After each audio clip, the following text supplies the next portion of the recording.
आज आपण 4 पदरी किंवा भरपूर लेयर्स पडलेली चपाती कशी बनवायची हे पाहणार आहोत।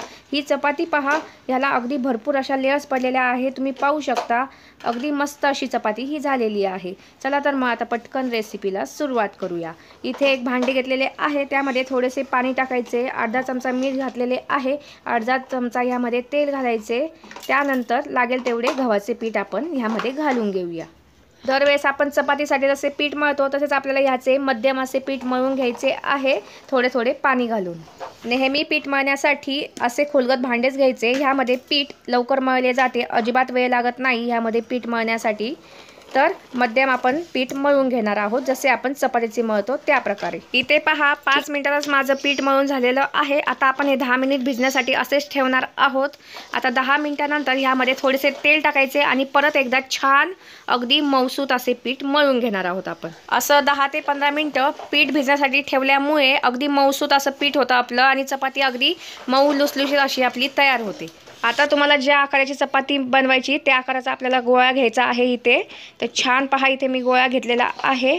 त्यानंतर ह्याला पीठ लावायचे कोरडे गव्हाचे। घडीची पोळी आपण इथे पाहतोय किंवा भरपूर लेयर्स पडलेली चपाती आपण इथे पाहतोय। छोटीशी आपल्याला ह्याची पोळी लाटून घ्यायची आहे, अगदी अल्लद हाताने।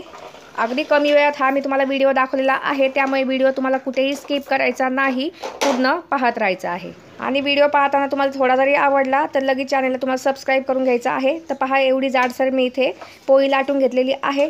त्यानंतर आपल्याला ह्यावर तेल टाकायचे आहे आणि सर्व पोळीवर पसरून घ्यायचे आहे। तेल टाकल्यानंतर अशा प्रकारे गव्हाचे पीठ वरून घालायचे। असे गव्हाचे पीठ घातल्यामुळे पोळी आपली छान फुगते आणि जशी तुम्हाला व्हिडिओमध्ये घडी घातलेली आहे त्या प्रकारे तुम्ही याची घडी घालायची आहे, तेव्हाच आपली भरपूर लेयर्स पडलेली किंवा 4 पदरी चपाती तयार होईल। जेवढे तुम्ही ह्याला तेल आणि पीठ ह्यावर टाकाल तेवढी आपली चपाती अगदी छान होणार आहे। तर ही 4 पदरी चपाती बनवण्याची अगदी परफेक्ट पद्धत आहे।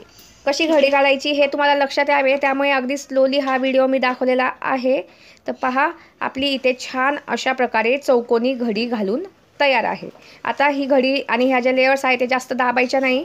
जास्त तुम्ही इथे लेयर्स दाबल्या तर आपले जे पदर आहे ते चपातीचे अजिबात सुटत नाही जास्त।